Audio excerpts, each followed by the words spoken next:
All right, let's go ahead and get right into it. Let's check out Walkin the Bass.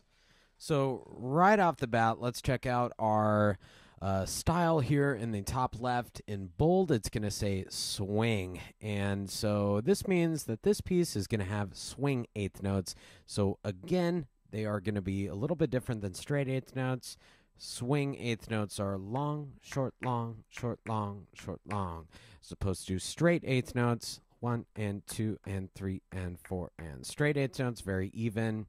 It's the same length for each eighth note. Swing eighth notes, long, short, long, short, long, short, long. So be aware of that when we're doing this. There is a little note in the music that I put. Left hand is played 1 octave lower than written. So it's going to be way down here on the second to the lowest D. Now, if your piano does not go this low, that's fine. You can play it here, and it's going to sound great. But if you do have that extra octave, I do like the sound there a little bit better. And let's go ahead and check out this left hand. One is going to be on D, and we're going to cross over to a 2 to that E, and it's going to be kind of this nice stepwise motion.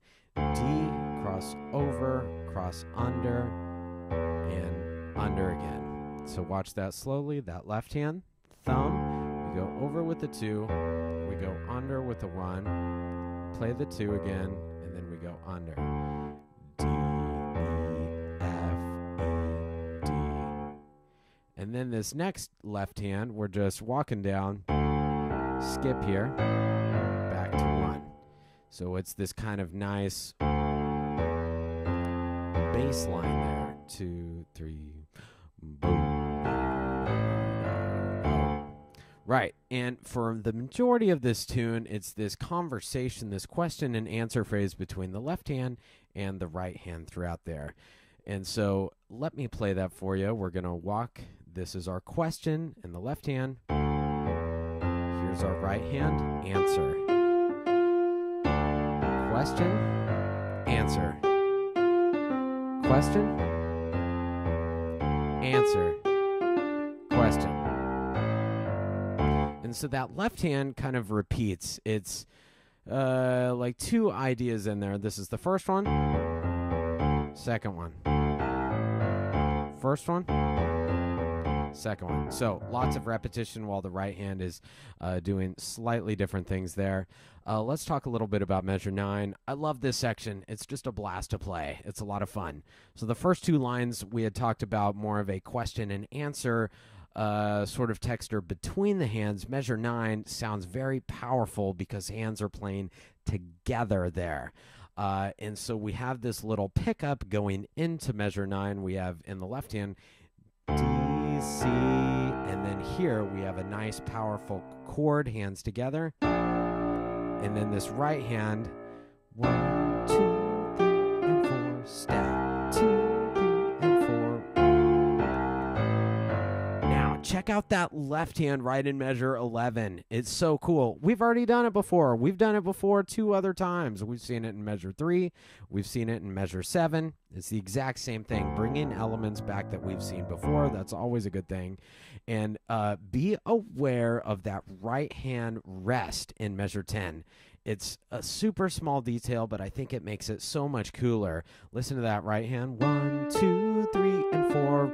2, 3, and 4, 1. As a kind of reminder to myself, I like to breathe on those quarter rests in the right hand there. It helps me phrase it a little bit better, make it feel more natural. I always want to sound like I'm singing or maybe like a saxophone or trumpet or whatever whenever I'm playing the piano. 1, 2, 3, and 4, breathe. 2, 3, and 4, 1, rest, rest, rest.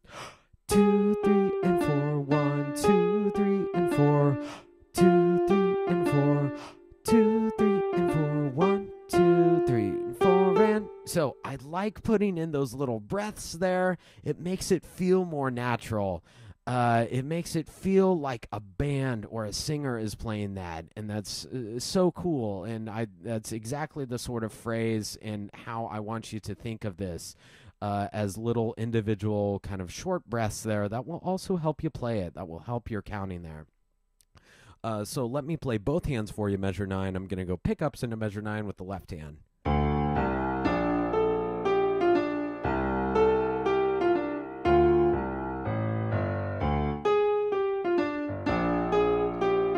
Now, here, your left hand is kind of doing something interesting. We start out on that B flat. Notice, I want you to play a 1 on C here. So we're going to bring our thumb in. Then we're going to go over to a C sharp. And then this is kind of odd. We have a B natural here with a 3. And then we're back in our starting position. So it's kind of, we have 13 with a 3. Bring our thumb in. Over with a 2. And then your 3 should be right here on this B natural to play that. And look at the articulations right there in measure 16. It's going to be short. You can't exaggerate that short note enough. Short. And it is pretty loud there. Short. Long, short. So articulations, super important in this. Think of this as more like a big band tune or something like that. Very in your face. Lots and lots of articulations, lots of short notes, lots of long notes. Those are all important throughout there. Let's see what's happening in measure 18. Ooh, this is kind of cool. So, separate measure 18. And then look at measure 19. Whoa, does that sound familiar? It's measure 1 and measure 3. It's all the elements that we've seen before, but combined into a single bass line. So 18. So it's all the elements that we've seen before, but just combined into one line instead of separated there, which is pretty cool. Measure 21 is, our question and answer format between the hands like we've seen on the first couple lines on the first page. And then measure 28 is exactly the same thing as measure 9. No different there. The only thing is that instead of a pickup with the left hand, like in measure 8, it's now 3 right hand pickups going into measure 28. That's really the only difference there. So let me play that for you one more time. It's just so much fun.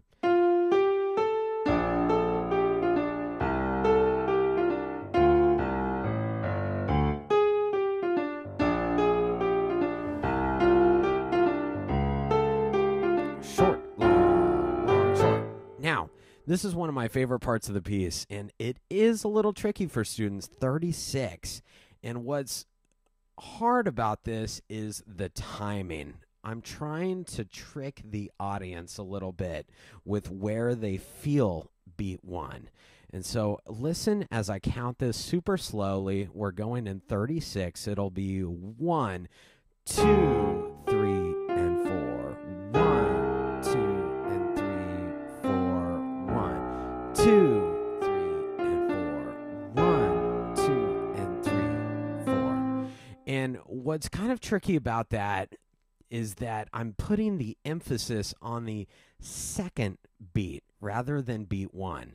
Your audience is going to assume that beat 2 is beat 1. They're going to feel it. They're looking for beat 1. People love beat 1, but I don't.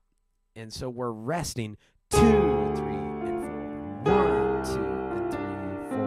Rest. 2, 3, and 4. 1, 2, and 3, 4. So it's kind of cool. It's a slight delay.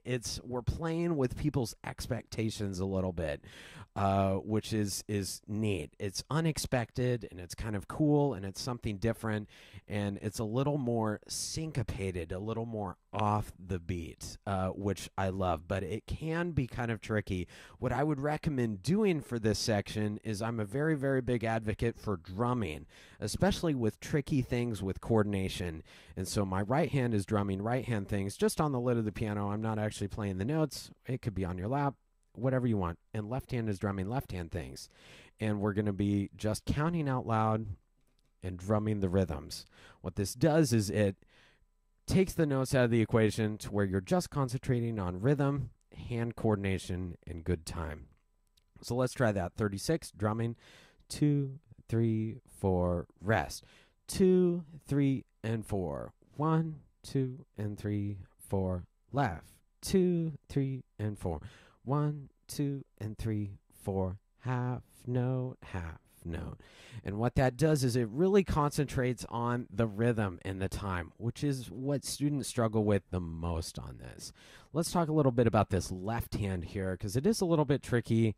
1, 2, 3, 4. This is no problem. We're going to do a thumb under to a B here. Third finger on this black key, thumb under on the white key, third finger under, black key, thumb on the G, and then we're ready to go there.